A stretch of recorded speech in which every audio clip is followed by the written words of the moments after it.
ಎಲ್ಲರಿಗೂ ನಮಸ್ಕಾರ. Welcome back to my channel Sonu special. ಮನೆಯಲ್ಲಿ ಜಾಮೂನ್ ಮಿಕ್ಸ್ ಇಲ್ಲ ಅಂತ ಹೇಳಿದ್ರೆ ನಾವು ಈ ರೀತಿ ರವಾ ಜಾಮೂನ್ ಮಾಡ್ಕೊಳ್ಬೋದು. ತುಂಬಾ ರುಚಿಯಾಗಿರುತ್ತೆ. ಬಾಯಲ್ಲಿಟ್ಟರೆ ಸಾಕು ಕರಳೋಗುತ್ತೆ, ಅಷ್ಟು ಚೆನ್ನಾಗಿರುತ್ತೆ. ಬನ್ನಿ ಇವತ್ತು ರವಾ ಜಾಮೂನ್ ಹೇಗೆ ಮಾಡೋದು ಅಂತೇಳಿ ತೋರಿಸ್ಕೊಡ್ತಾ ಇದ್ದೀನಿ. ನಾನಿಲ್ಲಿ ಸ್ಟವ್ ಮೇಲೆ ಒಂದು ಫ್ರೈಯಿಂಗ್ ತವ ಇಟ್ಕೊಂಡಿದ್ದೀನಿ. ಇದಕ್ಕೆ 1 ಕಪ್ ರವೆನ ಹಾಕ್ಕೊಳ್ತಾ ಇದ್ದೀನಿ. ನಾವಿಲ್ಲಿ ಉಪ್ಪಿಟ್ಟು ಮಾಡ್ತೀವಲ್ಲ ಅದೇ ರವೆ ತೊಗೊಂಡಿದ್ದೀನಿ. ಇದನ್ನು ಇವಾಗ ನಾವು ಫ್ರೈ ಮಾಡ್ಕೊಳ್ಬೇಕು. ಆದಷ್ಟು ಲೋ ಫ್ಲೇಮಲ್ಲಿ ಇಟ್ಕೊಂಡೆ ಫ್ರೈ ಮಾಡ್ಕೊಳ್ಳಿ. ಇದು ಯಾವುದೇ ಕಾರಣಕ್ಕೂ ಕಲರ್ ಚೇಂಜ್ ಆಗಬಾರ್ದು. ಸುಮಾರಾಗಿ ಒಂದು 6ರಿಂದ 7 ನಿಮಿಷಗಳ ಕಾಲ ನಾನು ಫ್ರೈ ಮಾಡಿದ್ದೀನಿ. ಇವಾಗ ಇದನ್ನು ಸೈಡಲ್ಲಿ ಒಂದು ಬೌಲಲ್ಲಿ ಹಾಕಿಟ್ಕೊಂಡಿರ್ತೀನಿ, ತಣ್ಣಗಾಗ್ಲಿಕ್ಕೆ ಬಿಡ್ತೀನಿ.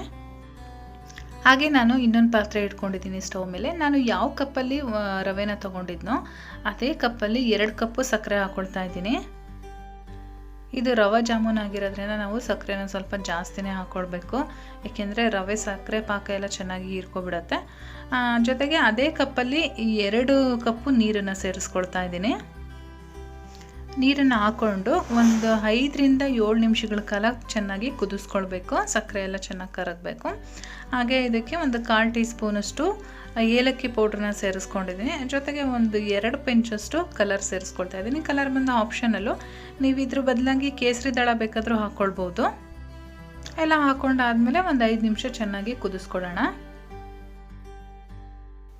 ನಾವು ಬೇರೆ ಸ್ವೀಟ್ ಎಲ್ಲ ಮಾಡಬೇಕಾದ್ರೆ ಒಂದೆಳೆ ಪಾಕ ಈ ರೀತಿ ಎಲ್ಲ ತೆಗಿತೀವಿ, ಆದರೆ ಅಷ್ಟೊಂದೆಲ್ಲ ನಮಗೆ ಕಾಯಿಸೋ ಅಂಥ ಅವಶ್ಯಕತೆ ಇಲ್ಲ. ಜಸ್ಟ್ ಅಂಟು ಪಾಕ ಬಂದರೆ ಸಾಕು. ಇವಾಗ ರೆಡಿಯಾಗಿದೆ. ನಾನು ಇದನ್ನು ಸ್ಟವ್ ಸ್ವಿಚ್ ಆಫ್ ಮಾಡಿಕೊಂಡು ಸೈಡಲ್ಲಿ ಎತ್ತಿಟ್ಕೊಂಡಿರ್ತೀನಿ.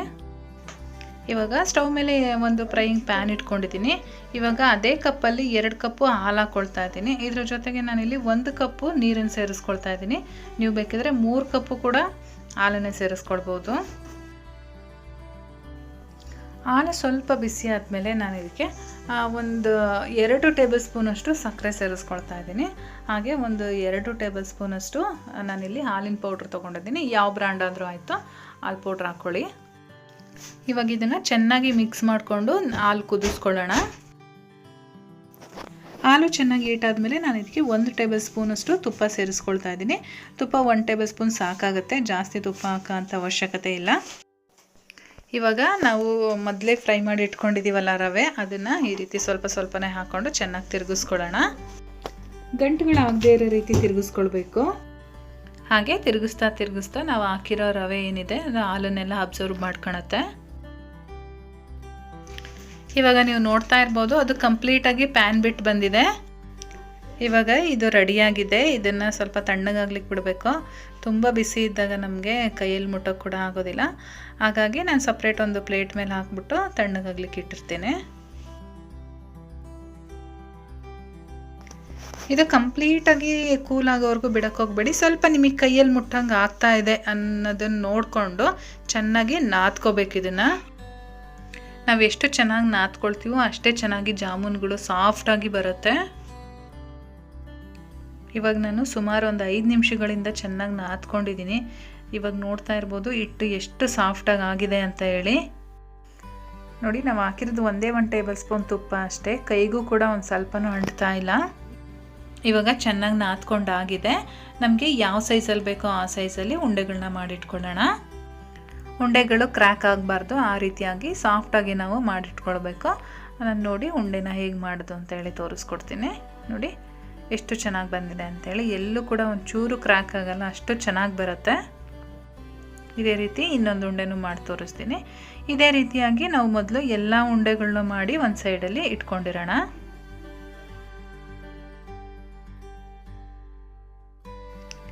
ಇವಾಗ ಇಷ್ಟು ಉಂಡೆಗಳಾಗಿದೆ. ನಾನೆಲ್ಲ ರೆಡಿ ಮಾಡಿ ಇಟ್ಕೊಂಡಿದ್ದೀನಿ. ಇವಾಗ ಎಣ್ಣೆನೂ ಕೂಡ ಸೈಡಲ್ಲಿ ಒಲೆ ಮೇಲೆ ಕಾಯೋದಕ್ಕೆ ಇಟ್ಟಿದ್ದೀನಿ. ಕಾಯ್ದಿರೋ ಅಂಥ ಎಣ್ಣೆಗೆ ನಾವು ಈ ಉಂಡೆಗಳನ್ನ ಹಾಕ್ಕೊಳ್ತಾ ಬರೋಣ. ಎಷ್ಟು ಉಂಡೆಗಳು ಇಡಿಸುತ್ತೋ ಅಷ್ಟನ್ನು ಒಂದೇ ಸಲ ಹಾಕ್ಕೊಳ್ಬೋದು. ನನಗಿಲ್ಲಿ 2 ಬ್ಯಾಚ್ ಆಗುತ್ತೆ, ಹಾಗಾಗಿ ನಾನು 2 ಬ್ಯಾಚಲ್ಲಿ ಬೇಯಿಸ್ಕೊಳ್ತೀನಿ. ಹಾಕಿ ಒಂದು 2-3 ನಿಮಿಷ ಆದಮೇಲೆ ಈ ರೀತಿ ಸ್ಪ್ಯಾಚುಲನ ಹಾಕ್ಕೊಳ್ಳಿ, ಇಲ್ಲಾಂದರೆ ಮಧ್ಯದಲ್ಲಿ ಒಡೆದೋಗೋ ಚಾನ್ಸಸ್ ಇರುತ್ತೆ. ಉಲ್ಟಾ ತಿರುಗಿಸ್ಕೊಂಡು ಜಾಮೂನನ್ನು ಸ್ವಲ್ಪ ಗೋಲ್ಡನ್ ಬ್ರೌನ್ ಬರಬೇಕು, ಅಲ್ಲಿವರೆಗೂ ನಾವು ಬೇಯಿಸ್ಕೊಳ್ಬೇಕಾಗತ್ತೆ. ಇವಾಗ ನೋಡ್ತಾ ಇರ್ಬೋದು ನೀವು ಎಷ್ಟು ಚೆನ್ನಾಗಿ ಕಲರ್ ಚೇಂಜ್ ಆಗಿದೆ ಅಂತ ಹೇಳಿ. ಇವಾಗ ಈ ಫ್ರೈಡ್ ಬಾಲ್ಸ್ ಎಲ್ಲ ತೆಗೆದು ನಾವು ಮೊದಲೇ ಶುಗರ್ ಸಿರಪ್ ರೆಡಿ ಮಾಡಿ ಇಟ್ಕೊಂಡಿದ್ದೀವಲ್ಲ ಅದರೊಳಗಡೆ ಹಾಕ್ಕೊಳ್ತೀನಿ. ಇದೇ ರೀತಿಯಾಗಿ ಇನ್ನೊಂದು ಬ್ಯಾಚ್ ಆಗುತ್ತೆ ಜಾಮೂನು, ಅದನ್ನು ಕೂಡ ಈ ರೀತಿ ಎಣ್ಣೆಲಿ ಕರೆದು ನಾನು ಸಕ್ಕರೆ ಪಾಕದೊಳಗಡೆ ಹಾಕ್ಕೊಳ್ತೀನಿ. ಇವಾಗ ಎಲ್ಲದನ್ನು ಕೂಡ ಸಕ್ಕರೆ ಪಾಕದೊಳಗಡೆ ಹಾಕ್ಕೊಂಡಿದ್ದೀನಿ. ನಾನು ಇದನ್ನು ಒಂದು 3 to 4 ಅವರ್ಸು ಇದರಲ್ಲೇ ಬಿಟ್ಟಿರ್ತೀನಿ. ಈಗ ನಾನು 4 ಅವರ್ಸ್ ಆದಮೇಲೆ ಓಪನ್ ಮಾಡಿದ್ದೀನಿ. ನೀವು ನೋಡ್ತಾ ಇರ್ಬೋದು ಸಕ್ಕರೆ ಪಾಕ ಎಲ್ಲ ಚೆನ್ನಾಗಿ ಹೀರ್ಕೊಂಡಿದೆ. ಎಷ್ಟು ಸಾಫ್ಟಾಗಿ ಬಂದಿದೆ ಅಂದರೆ ನಾನು ಬೇಕಾದರೆ ಒಂದು ಓಪನ್ ಮಾಡಿ ತೋರಿಸ್ತೀನಿ.